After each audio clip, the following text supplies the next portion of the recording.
Hello, नमस्कार. मी सुषमा स्वागत करते तुमचं पुन्हा माझ्या एका नवीन ब्लॉगवरती. आज सकाळी ना मला उशीरच झाला होता उठायला आणि त्याच्यामुळे सकाळची सगळी माझी कामाची गडबडच झाली होती.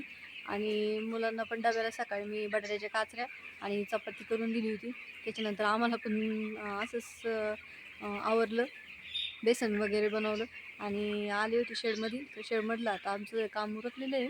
आणि आता संध्याकाळच्याला मी करणार आहे मसाला वांगं मुलांसाठी, खारं वांगं गावरान पद्धतीचं.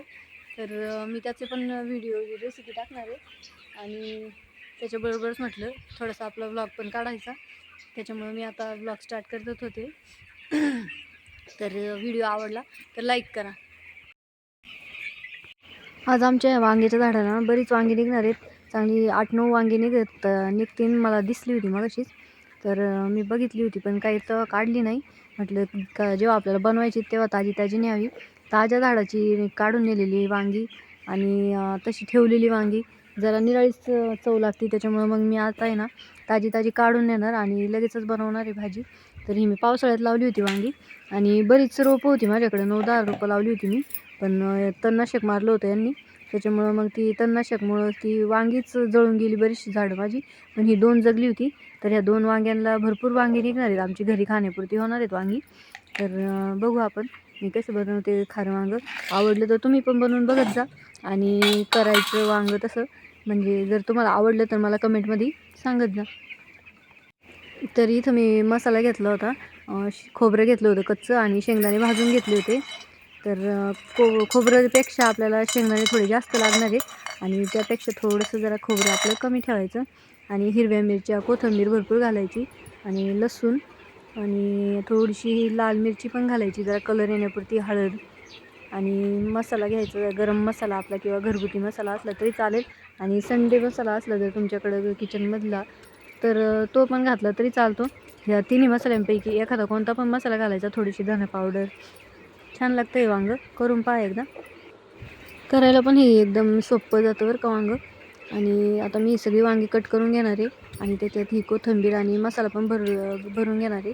तर मसाला थोडासा दरदरा ठेवायचा, असा जरा आबरगबर. म्हणजे आता आमच्या पद्धतीत म्हणतात आबरगबर. थोडंसं जरा बारीक पेस्ट नाही करायची.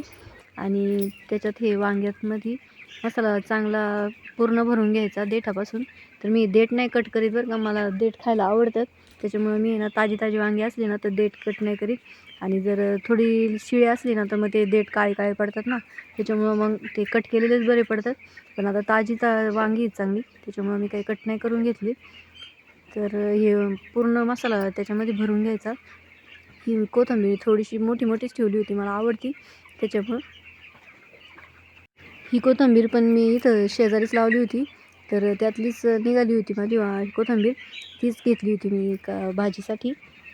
तर मला असं भाजीपाला थोडा घरापाशी लावायला आवडतो. आणि हा ताजा भाजीपाला आपल्याला कधी पण वेळेला मिळतो आणि प्रत्येक वेळेस आपल्याला बाजारावर अवलंबून राहावं लागत नाही. त्याच्यामुळं मग मी भाजीपाला थोडा लावत असते. तर माझ्याकडे आवळीची पानं, ही डबलबी, भरपूर शेंगा निघतात त्याला पण. मी कालवणाचं लय असा प्रॉब्लेम येत नाही का आता भाजीलाच काय नाही, मग काय करायचं. मुलांचे डबे असतात आणि घरात पण लागतं ना, त्याच्यामुळं मग थोडी अशी भाजी असली का जवळ मग बरं पडतं. तर आता मी ही वांग्याची भाजी लावली शिजायला माझी आणि माझं हे बाकीचं काम उरकत होते. तर आता संध्याकाळचं ऊन छान पडलं होतं आणि जरा सावल्या पण यायला लागल्या होत्या. तर मी झाडझटक करीत होती माझी संध्याकाळची. आणि पोरं आता थोड्या वेळाने शाळेतून येतीलच, त्याच्यामुळं सोनूमुळीची मी वाट पाहत होते. कारण ते येण्याच्या आधीच मी स्वयंपाक करून ठेवला होता. कारण ते आले गडबड करतात, मला जेवायला काय केलं. त्याच्यामुळं मी ते यायच्या आधीच भाजी बनवून ठेवते संध्याकाळची, म्हणजे ते आल्यावर जेवतात. तर आता माझा दिवसभराचा कसा अवतार झाला होता पहा. आणि शेडमधून आले मी तशीच हातपाय धुतले आणि लगेच चहा ठेवून आपली भाजी बनवायला घेतली होती मी. तर आमचा मान्या पण मस्त उन्हाला पडला होता. माझे व्हिडिओ पाहायला आवडले तर लाईक करा.